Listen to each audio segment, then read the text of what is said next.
5. Tende em vós o mesmo sentimento que houve também em Cristo Jesus. Pois ele, subsistindo em forma de Deus, não o julgou como usurpação o ser igual a Deus, antes, a si mesmo se esvaziou, assumindo a forma de servo, tornando-se em semelhança de homens e reconhecido em figura humana. Todos juntos, a si mesmo se humilhou, tornando-se obediente até a morte e morte de cruz. Amém.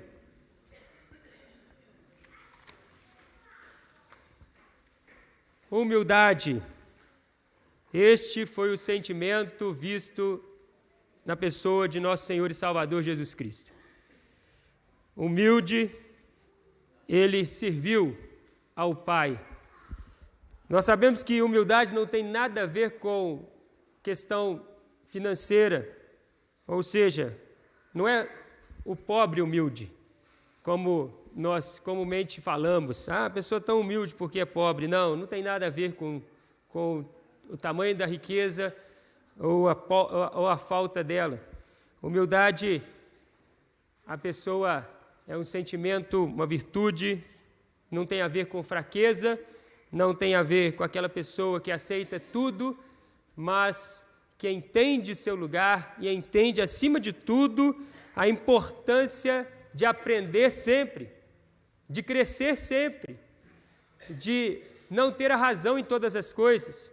O texto da pastoral, eu usei aquele termo que é dito, não sei se hoje, porque eu já formei no seminário, já tem 20 anos, Então, não sei se utiliza-se até hoje nas universidades o termo calouro, mas quando eu cheguei no seminário eu fiquei espantado quando começaram a nos chamar de calouro burro. Eu falei, gente, até no seminário não dá, E depois eu percebi como que era importante, foi importante para todos aquele termo, porque a maioria dos seminaristas chegavam ao seminário se achando os donos da razão. Nós sabemos muito de teologia, ouviu muito Nicodemos lá e achou que já sabe tudo. E chega sem humildade. Então, esses termos, esses momentos da nossa vida que você acha que você está sendo humilhado, na verdade, são momentos em que você deve entender a importância de crescer em Deus sempre. Porque aquele que é soberbo, ele para de crescer.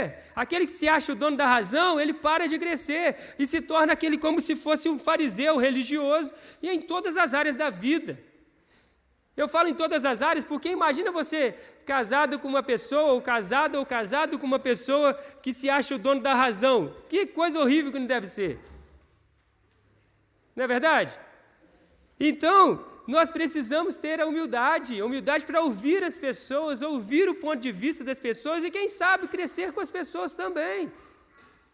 Com os conselhos dos mais idosos, honrando as pessoas mais idosas, honrando a Deus sobre todas as coisas, porque nós somos imperfeitos. Se você ler a Bíblia 100 vezes durante a sua jornada de vida, você sabia que você ainda vai faltar muito e muito conhecimento para entender, receber e passar.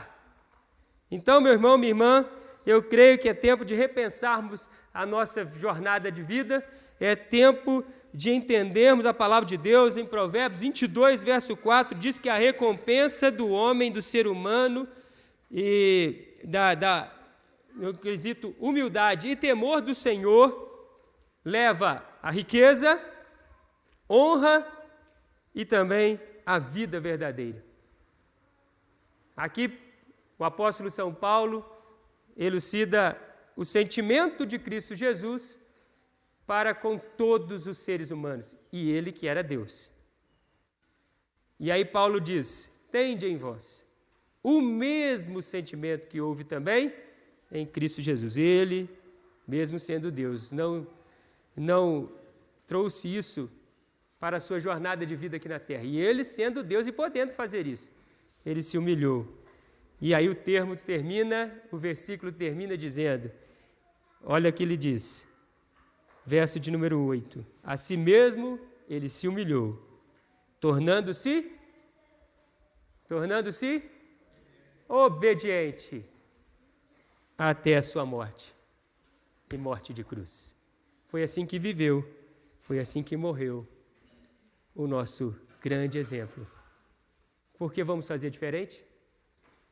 Que Deus nos ajude, que possamos crescer sempre, cada vez mais, no Senhor Jesus. Vamos orar?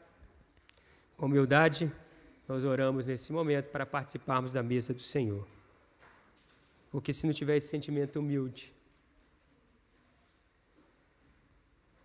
como é que vamos de fato participar da mesa do Senhor de maneira digna, honrando ao Senhor, porque Ele nos amou primeiro.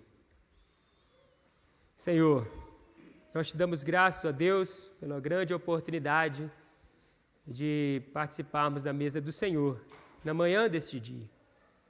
Momento de Eucaristia, de comunhão, de celebração.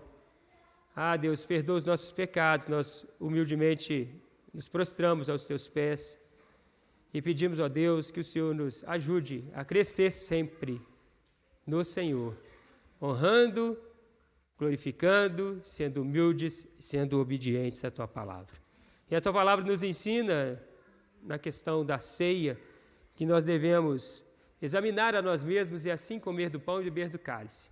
Ajude-nos, ó Deus, a cumprirmos este grande rito do Evangelho, deixado por Cristo Jesus como um grande sinal até a sua volta, que a igreja de tempos em tempos deveria se examinar e participar do pão e do cálice, representando ali como sinais, santo sacramento da vinda do Senhor a essa terra e da morte de Jesus em nosso lugar. Morte sacrificial. Foi assim que o Senhor viveu, foi assim que o Senhor morreu.